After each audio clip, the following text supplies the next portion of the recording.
Hi, Harley. Thanks for joining us today. Inside the deal, you've just done a seven-figure deal. Love to learn a little bit about it, the industry, the valuation, the sale price, the offer. Let's dive into it.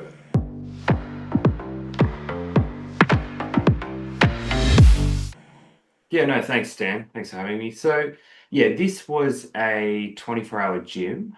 When we did the valuation and listed it for sale, it was a franchise. It wasn't necessarily probably one of the, let's say the big four, big five that people probably tend to think of.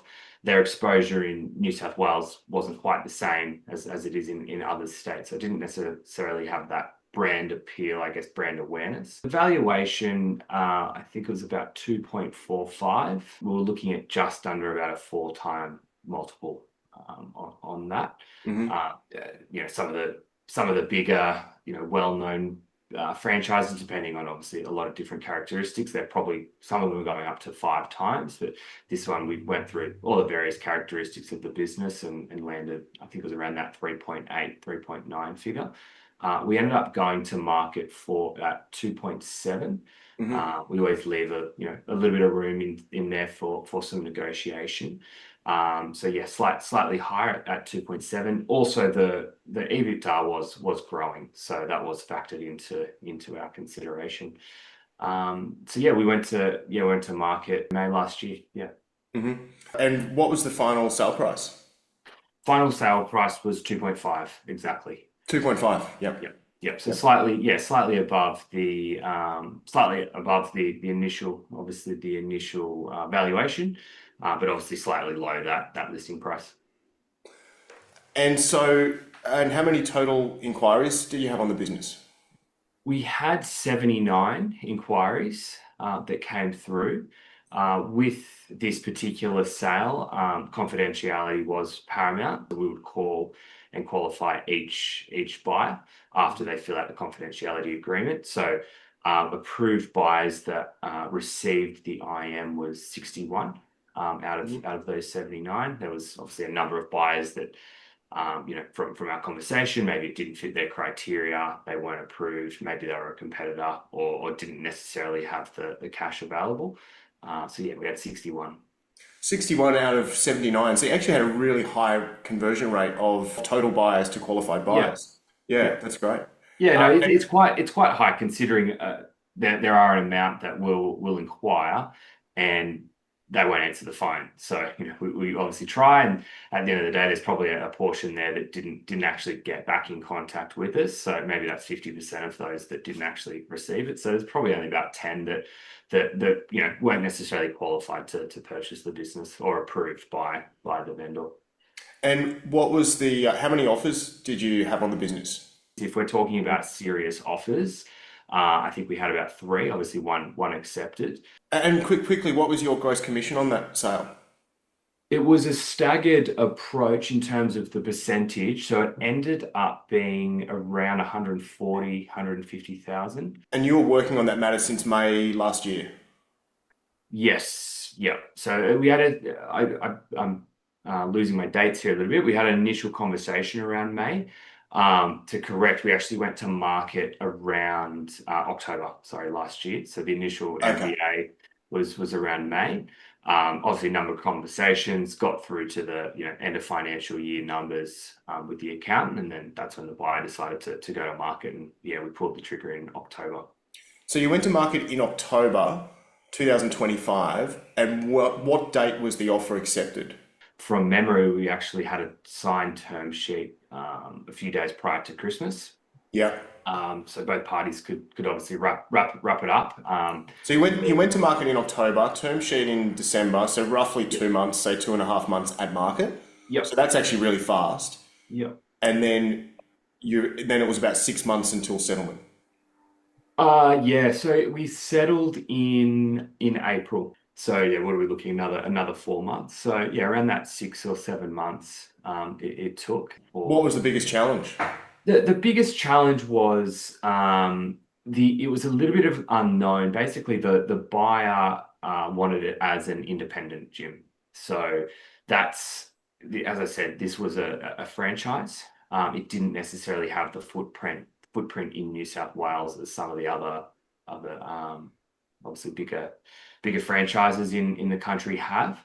And So when did that issue arise? Did that issue arise, and was that part of the conditions the buyer proposed with his offer, or did that come out later?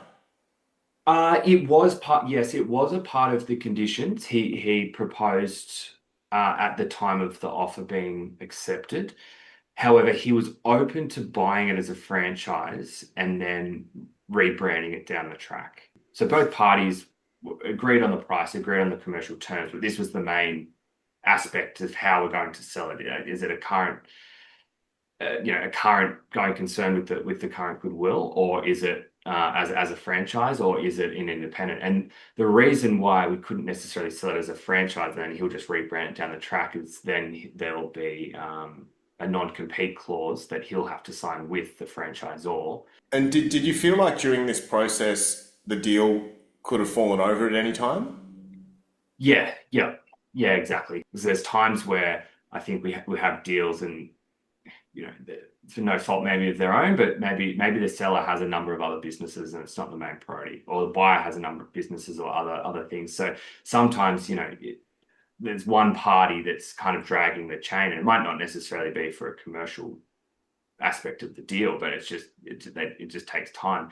But when you're relying on a third party to move quickly, but you're also asking something of them to basically release us from the franchise. They didn't really have an upside, I don't think, in this negotiation besides a payout figure. So it's kind of like, well, we want to be released, but we also want you to do this quickly. So it's kind of, you're a little bit stuck. So I think where both parties, there was some frustration, is because they're wanting to get this done, but it's time kills all deals at the end of the day. And I think from the buyer's perspective, it was going, well, we could have, there's other businesses out there. We could have put an offer in at another business by now and maybe moved and completed. Now, So how did you manage, as the broker trying to keep everything on track, how did you manage that with the people in the deal? I think it's communication. Communication is key. So everyone just needs to be aware of where it's up to and what the issues are, especially when there's a lot of emails going back and forth and they're getting updates from their solicitor. So I think it's important just to kind of be that real person on the phone.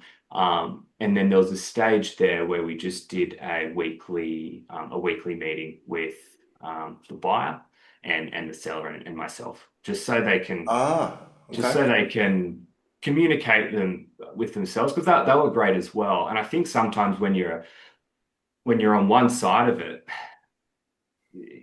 it's hard to know, it's hard to remember there's another person on the other side that wants to make this happen as well, but you can get a bit stuck in the commercial side of things, and when solicitors are involved, and its frustration occurs. So when you get both parties together, I think it just alleviates some of those fears and that stress about, it is taking a while, but both parties are on track. And so emails from solicitors are just inherently blunt. Like they don't have any context to them. And if you're a buyer or a seller and you're already, a little bit anxious about how things are going, and you see, blunt emails coming through, you can very easily read more into those and think there are bigger issues than Yeah. what they really are. I really like that. So you actually just got the parties together once a week just to communicate, Yeah. for the purpose of just communicating and maintaining a relationship Yeah. in the absence of being able to control the process, which was really in the hands of the franchisor. But is it a little bit cheeky of the buyer to propose a deal requiring that the franchise agreement, there's a cessation and they are able to buy the gym as an independent business, and then complain about it taking too long? Or was the franchisor just really dragging their feet and not wanting to make this happen? Yeah, I think it was the latter. We were kind of aware that there'd be a few steps to get through, and there'd be a little bit of time, but it was more so we kicked off this process pretty early on. With the contracts didn't take too long in terms of getting to where we needed to. It was a matter of the franchise, um, yeah, it dragged their feet a little bit. And I Yeah. think looking back on it, you kind of go, okay, February, let's say I finished due diligence and we got the contracts, early February. So you look February, March, April, we settled late April. So you kind of look back on it and go, okay, 3 months, it might be fairly normal for that to occur in a business transaction. Some would even say that's fast, depending on the deal, because Mm. obviously you've got the contracts, due diligence is done, contracts, lease assignment, and then if it's a franchise, there'd be a franchise assignment there as well and approval.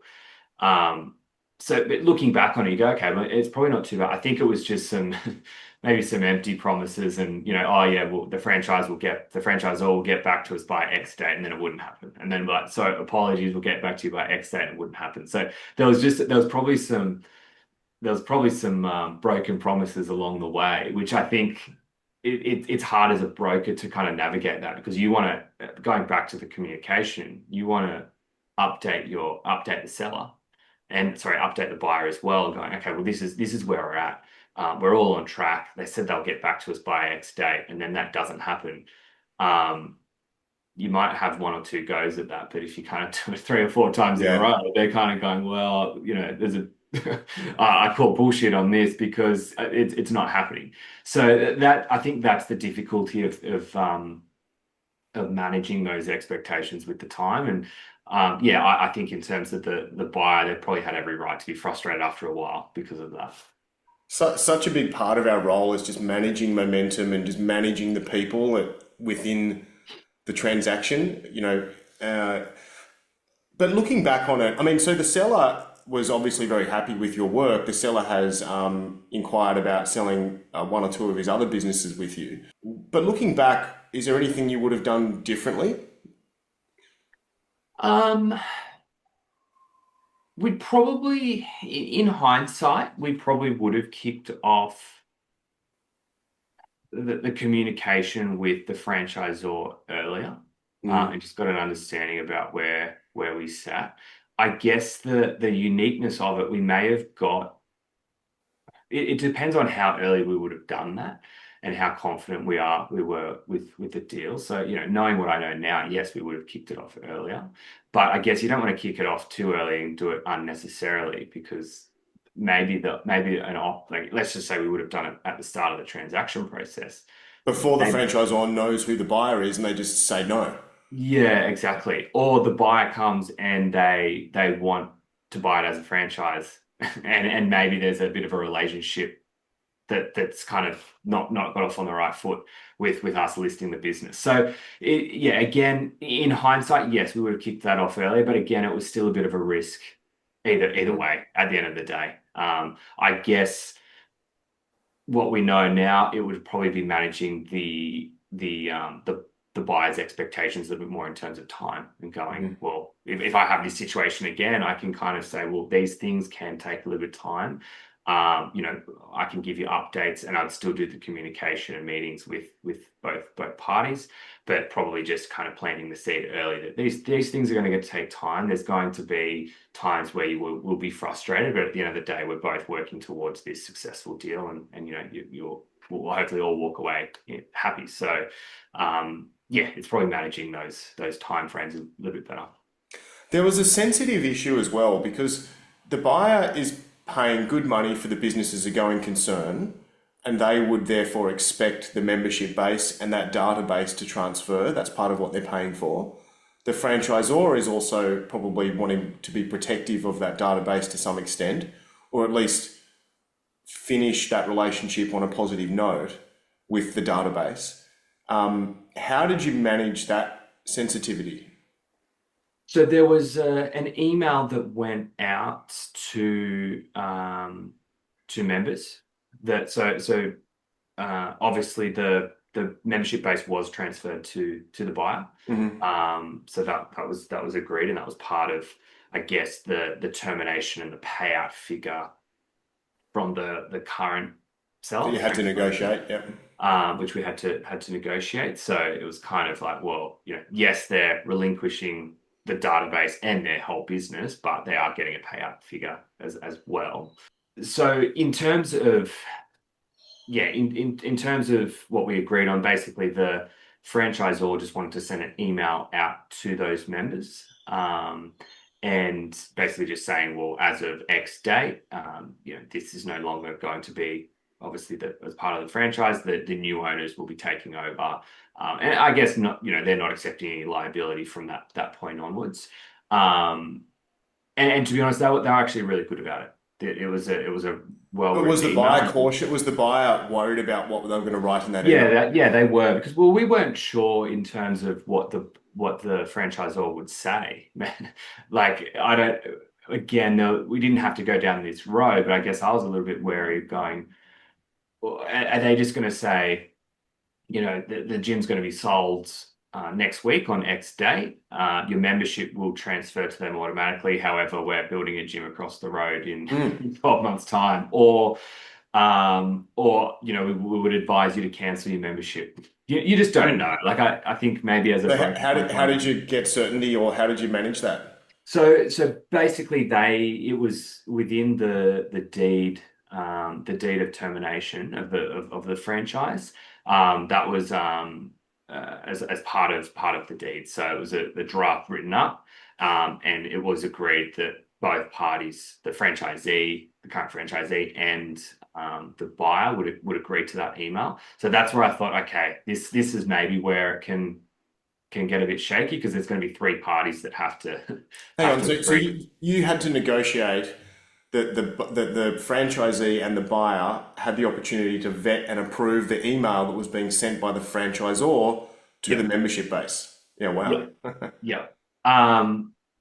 And I was lucky, I guess. Let's use a bit of luck in this that the franchisor, the email was written fine. It was basically thanks for being a part of our franchise.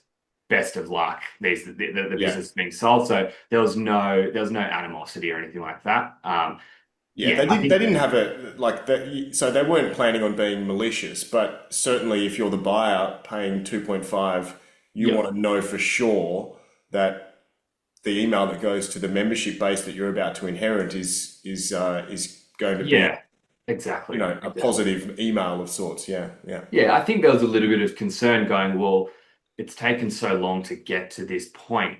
Are they dragging their heels in terms of the franchisor because they don't want to get this done naturally? So what's this email going to look like? And to be fair, there was obviously some time concerns early, but credit to the franchisor. We reached the deal. They got their payout figure, relinquished the database, and the email was written fairly for all parties. And I don't think there was any amendments. It was just agreed. Yep, okay, great.